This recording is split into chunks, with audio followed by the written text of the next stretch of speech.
Magandang araw mga amo at welcome sa Kali Topics. So sa video na to ay pag-uusapan natin itong di umano ay nilulutong impeachment case laban kay Pangulong Bongbong Marcos for a change, di ba? Lagi natin sinasabi impeachment case ni BP Sara, pero syempre ngayon ang tatalakayin naman natin o ang bibigyan natin ng komento ay itong di umano ay impeachment case na nais-isampa ng ilang mga mambabatas sa Kongreso at ang i-impeach naman daw nila ay si Pangulong Bongbong Marcos. Well, kung nakapanood po kayo ng balita kanina, nakomentuhan po yan ni Senadora Amy Marcos at sinabi niya na ito lamang ay isang palabas na iuunatin hanggang sa taon na to. At may mga ilan ding kritiko ang nagsasabi na isa itong paraan para masagip si Pangulong Bongbong Marcos. So, ano ba yung ibig kong sabihin nung sinabi ko na masagip si Pangulong Bongbong Marcos? Kung inyo pong naaalala sa kaparehong senaryo ni Vice President Sara Duterte nung nakaraang taon na kung saan ay may nagsampa ng impeachment case laban kay BP Sara at well, alam naman po natin kung ano ang kinahinatnan niyan at yan po ay nabasura dahil pumasok ang Korte Suprema dahil ayon sa Korte Suprema ang impeachment case na sinampa laban kay BP Sara ay well, parang illegal o kulang sa pagsunod sa patakaran ng kung paano magsampa ng impeachment case laban sa isang elected official. So, ano ang pagkakapareho nito sa sitwasyon ngayon na kung saan ay si Pangulong Bongbong Marcos naman ang binabalak na sampahan ng impeachment case ng ilang mga mambabatas. So, kay BP Sara, nung mabasura yung kanyang impeachment case, ay hindi na ito nasundan dahil ayon sa batas, ay isang beses ka lamang pwedeng magsampa ng impeachment case sa isang elected officials o sa kahit na sinong impeachable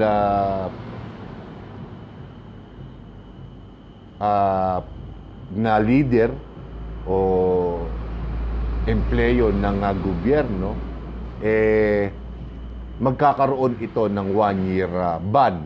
Hindi ho ba? So, natalakay ko na rin to sa mga nakaraang kong video na kung saan ay itong darating na Pebrero, bagamat mga 2 linggo pa siguro ang ihintayin, ay muli maaari nang makapagsampa ng impeachment case laban kay BP Sara.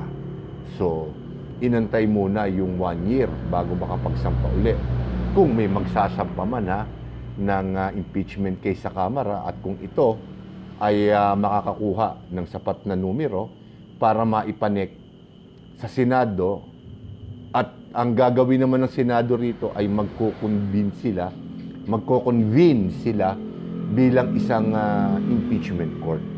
So, sa sitwasyon ni Pangulong Bongbong Marcos ay well,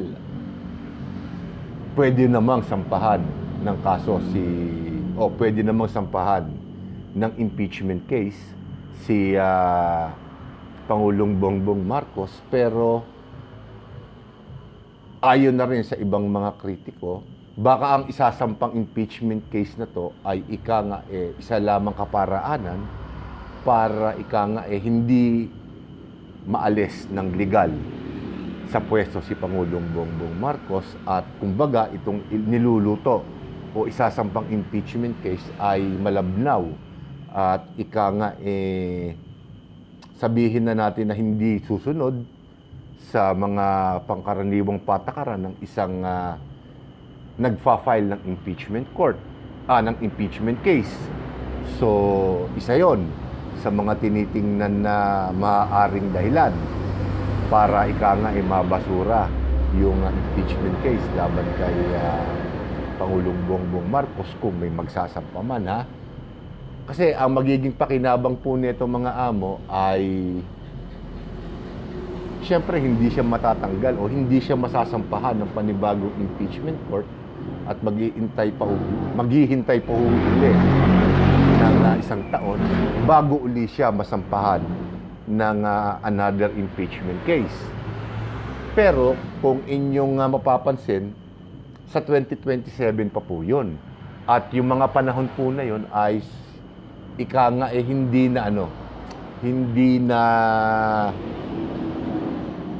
hindi na mahalaga kung mai-impeach ang Pangulo o hindi dahil kapos na rin po sa oras.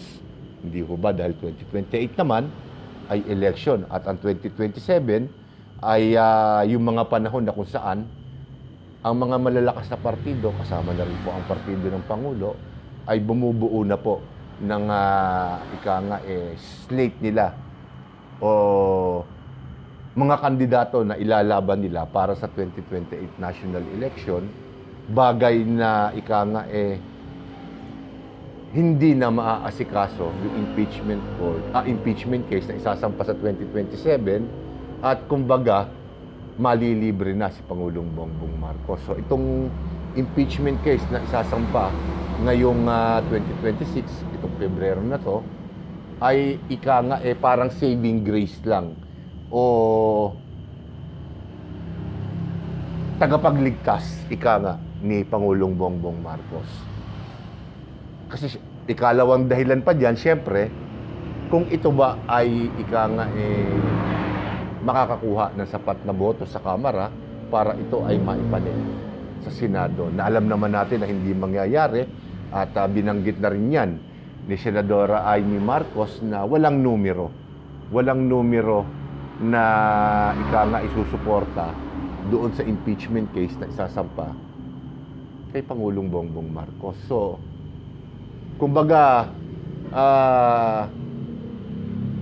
pwede mong sabihin na tama din yung ibinunyag ni Senadora Amy Marcos na ito ay isa lamang palabas at para malihis ng kaunti ang atensyon ng tao magmula sa mga flood control projects na dinidinig ngayon sa Blue Ribbon Committee papunta sa impeachment case ng Pangulong Bongbong Marcos. Pero ang alam ko diyan, syempre, katulad ng sinabi ko, numero pa rin ang magdidikta diyan. At nakikita ko na sadyang wala talagang numero na makukuha itong impeachment case na to kung may magsasampa man. At syempre, kumbaga yung numero is pang siguro na lamang yun na hindi matutuloy ito. At yung unang plano na magsasampa ng impeachment case, sa nakikita ko, kung isasampa man, mga amo, paulit-ulit kong sasabihin, kung isasampa man ay either hindi susunod sa pangkaraniwang patakaran o rules ng pagsasampa ng impeachment case o sadyang mahina yung kaso. So parang mababaliwala din. Kumbaga, gagamitin lang nila yung mga teknikalidad ng patakaran para makalusot si Pangulong Bongbong Marcos. Yun ang tingin ko pinatutungkulan ni Senadora Amy Marcos. So, ano ang pinakamagandang magagawa natin para mapanagod si Pangulong Bongbong Marcos? Well, napakasimple lamang po niyan, mga amo. Hintayin na lamang po natin yung eleksyon. At itong huling 2 taon ng panunungkulan ni Pangulong Bongbong Marcos ay bantayan po natin ang paggasta ng ating pamahalaan. Halimbawa na rin dito yung mga isinisiwalat ng mga kritiko na kung saan yung mga unprogrammed funds Hindi ho ba? Unprogrammed funds na sinasabi na pondo ay ika nga madali din palang makurakot. Kung halimbawa na binawasan ang isang kongresista sa kanyang hinihinging pondo para sa kanyang distrito, pwede siyang tumakbo doon sa unprogrammed funds. Na kung saan, syempre, kung ikaw ay kaalyado ng administrasyon, maa-aproban yan.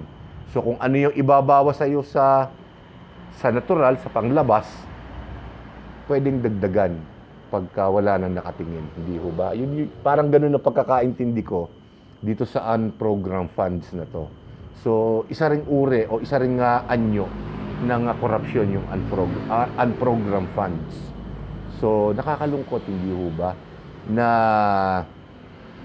itong mga politiko natin, sadya na talagang paulit-ulit ko na rin sinasabi, kinakapalan na lamang ang muka, kasi hodang mapahiya sila, masagip lamang nila ang kanilang boss, masagip lamang nila ang kanilang sarili, hindi ho ba, yung kanilang political career, kahit magmukha silang katawa-tawa sa mata at opinyon ng mga mamamayang Pilipino, ay gagawin pa rin nila sa ngalan ng hindi sila mawala sa pwesto o kaya ma-convict at makulong. Ganyan na po kagrabe ang ating politika ngayon.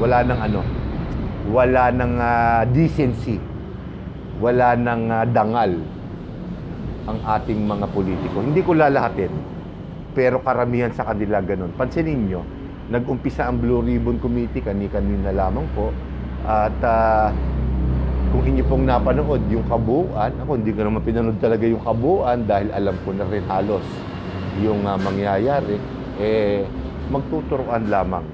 Hindi ho ba?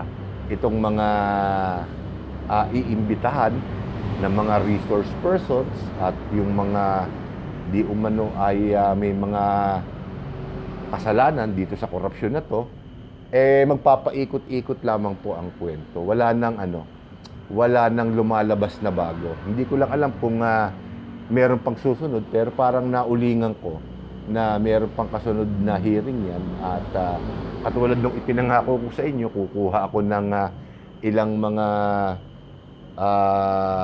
eksena doon sa Blue Ribbon Committee, pero wala akong makita dahil ganun din kung ano yung napanood natin nung mga nakaraang Blue Ribbon Committee, yun din yung nakita ko kanina. So wala ring bago. Ang bago lamang dito, syempre, yung mga politiko, yung mga leader natin na hindi makalabas at makasuporta para sa mga inaakusahan, ay ngayon parang lantaran ng ipinakikita ang kanilang suporta. Hindi ko lang alam kung napanood na ninyo o dili kaya kung napanood na ninyo, kung nahalata nyo na parang nakakampi na sila doon. At isa pa, ang parang idinidiin na po yata nila ngayon ay yung mga diskaya. Di ho ba? So, ano ang koneksyon nito kay Pangulong Bongbong Marcos? Una, lahat ng mga kaalyado ni Pangulong Bongbong Marcos ngayon ay nag-iisip at gumagawa ng paraan para maisalba ang administrasyon na to. Ako, totally, kung tatanungin nyo ako at mababalikan nyo yung ilang mga videos ko, sinabi ko na una, hindi na solusyon ang impeachment case sa mga panahon na to dahil una, aksaya lamang po sa oras yan. Pangalawa, alam naman nating sarswela yan. Ikatlo, ang i-impeach po natin ay yung dalawa sa pinakamatataas na leader ng ating bansa.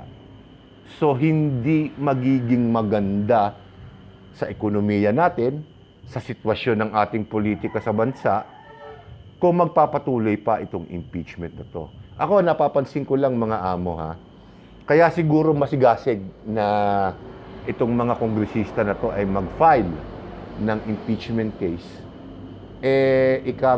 para lituhin lamang tayo at mawala ang atensyon natin dito sa mga ginagawang pagdinig sa Senado at kung saang ahensya pa ng gobyerno patungkol nga po dito sa mga korupsyon.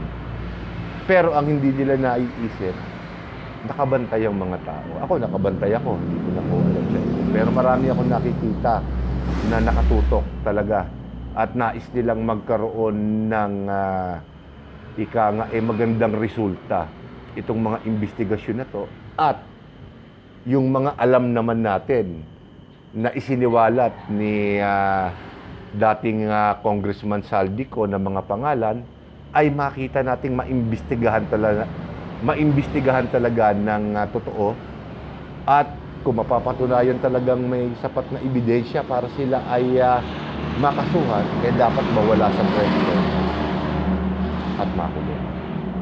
So, itong impeachment case kay VP Sara at kay Pangulong Bongbong Marcos, lalong-lalo na kay Pangulong Bongbong Marcos, ay isa lamang diversionary tactic ng mga politiko nating hindi na makapag-isip ng bagong paraan, lumang diskarte na. Hindi ho ba? Kung iisipin natin. At ang bago nga lang dito, siyempre, nalaman din natin dito sa mga kritiko at kay Senadora Amy Marcos, na gagamitin nila yung impeachment case laban kay Pangulong Bongbong Marcos para maisalba siya. Kumbaga, ito ang magiging tagapagligtas ni Pangulong Bongbong Marcos para hindi siya mawala sa pwesto. At siyempre, parang saving grace na rin niya to. So, kayo ang humusga, mga amo. Kahit saan anggulo ko tingnan, sa dalawang sinabi kong maaaring maging posibilidad o kalalabasan nitong impeachment case laban kay Pangulong Bongbong Marcos, ay totally mababaliwala lamang at mag-aaksaya lamang po tayo ng oras at pera para itong impeachment case na to ay gumana. Pero alam naman din natin ang ending. Hindi ho ba? So, dito ko muna tatapusin ang video na to. At sa susunod ko pa pong mga video ay ibang paksa naman po ang tatalakayin natin. So, maraming salamat po sa inyong lahat at magandang araw po sa inyo.